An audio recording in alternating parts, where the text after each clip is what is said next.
Okay, moving on here in Chapter 2, Week 2 of American National Government. We're on, I'm going to go to slide number 47, okay? Because I think some of that stuff is redundant. Sorry about my iPad. Gotta love the iPad. All right, let's talk about shared legislative powers, okay? Congress has legislative authority, okay? If you read Article 1, Section 1 of the Constitution, it says, all legislative power is herein granted to a Congress of the United States, okay? However, there is legitimate constitutional sharing of power and checking of legislative power by the other branches, okay? So here's kind of the overlap, the constitutional overlaps. A president can veto an act of Congress, okay? A president can recommend legislation, and it can call special sessions of Congress. So in that case, that's a shared legislative power. A president has the power to execute or interpret laws Congress makes. So a president may in a discretionary way say, listen, I'm not going to execute all this, this law of Congress, okay? There's also what's called soft or selective execution of laws, okay? You see examples of presidents not executing all of the immigration law, okay, or things like that. That can happen, okay?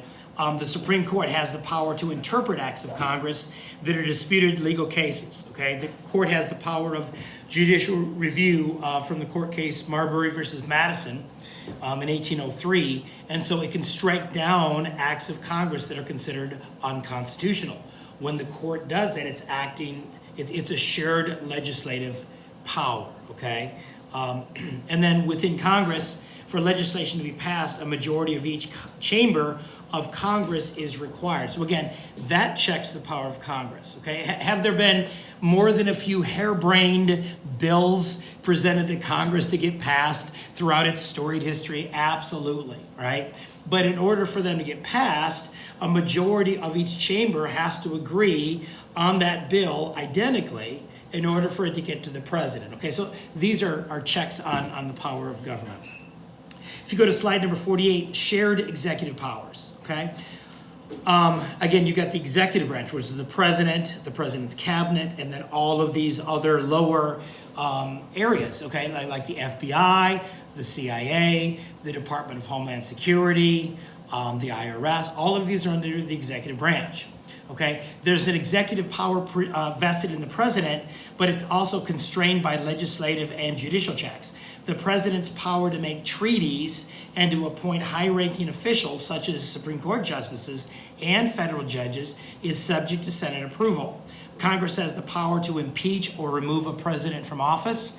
We went through all that last December, November of 2019.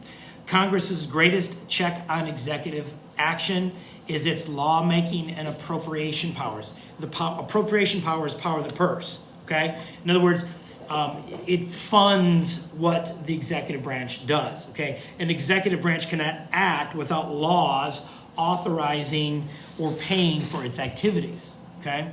The judiciary's major check on the executive branch is the power to declare an action of the president, like, for example, an executive order, unlawful because it's not authorized by the laws that the executive claims to be executing.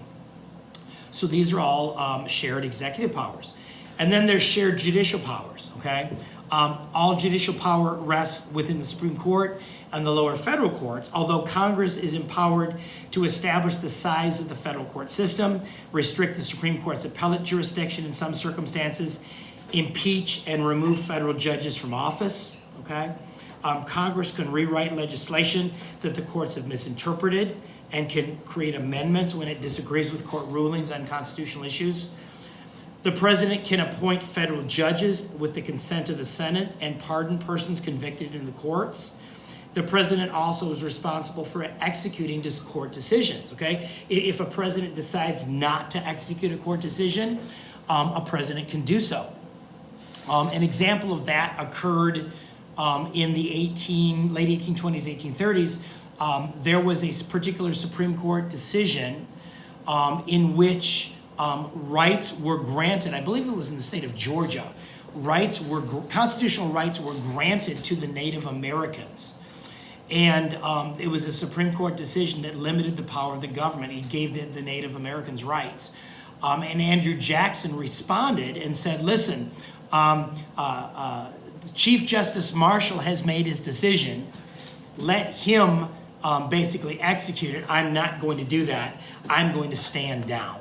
Okay, so the president can limit the power of the judicial system. I'm going to stop there, and I'll begin with slide 50 on the Bill of Rights next.